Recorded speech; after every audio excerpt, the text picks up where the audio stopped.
हम सुनो वे चाक्षुष, पवित्र, कनिष्ठ, राजिक और वाचावृत नामक देवता हैं। अब तत्कालीन सप्तर्षियों के नाम भी सुनो। उस समय अग्निबाहु, शुचि, शुक्र, मागध, अग्निधर, युक्त और जित्ती सप्तर्षि होंगे। अब मनुपुत्रों के विषय में सुनो। हे मुनिशार्दूल, कहते हैं उस मनु के उरु और गंभीर बुद्धि आदि पुत्र होंगे जो राज्याधिकारी होकर पृथ्वी का पालन करेंगे। प्रत्येक चतुर्युग के अंत में वेदों का लोप हो जाता है। उस समय सप्तर्षिगण ही स्वर्गलोक से पृथ्वी में अवतीर्ण होकर उनका प्रचार करते हैं।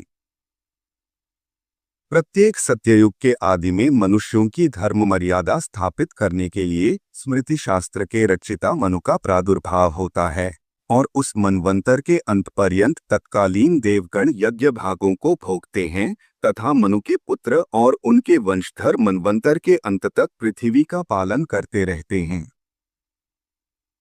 इस प्रकार मनु सप्तर्षि, देवता, इंद्र तथा मनुपुत्र राजागण ये प्रत्येक मनवंतर के अधिकारी होते हैं।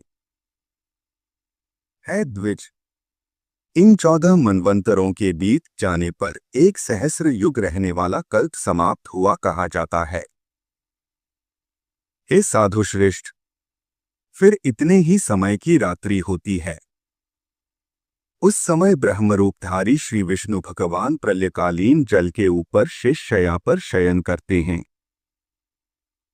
हे विप्र, तब आदिकर्ता सर्वव्यापक सर्वभूत भगवान जनार्दन संपूर्ण त्रिलोकी का ग्रास कर अपनी माया में स्थित रहते हैं।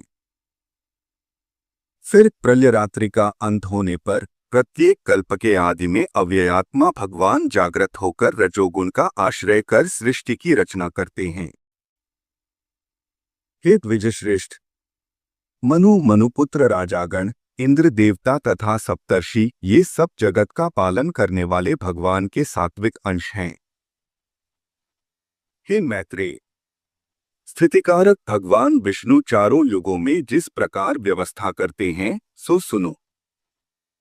समस्त प्राणियों के कल्याण में तत्पर वे सर्वभूतात्मा सत्ययुग में कपिल आदि रूप धारण कर परम ज्ञान का उपदेश करते हैं। त्रेतायुग में वे सर्वसमर्थ प्रभु चक्रवर्ती भूपाल होकर दुष्टों का दमन करके त्रिलोकी की रक्षा करते हैं।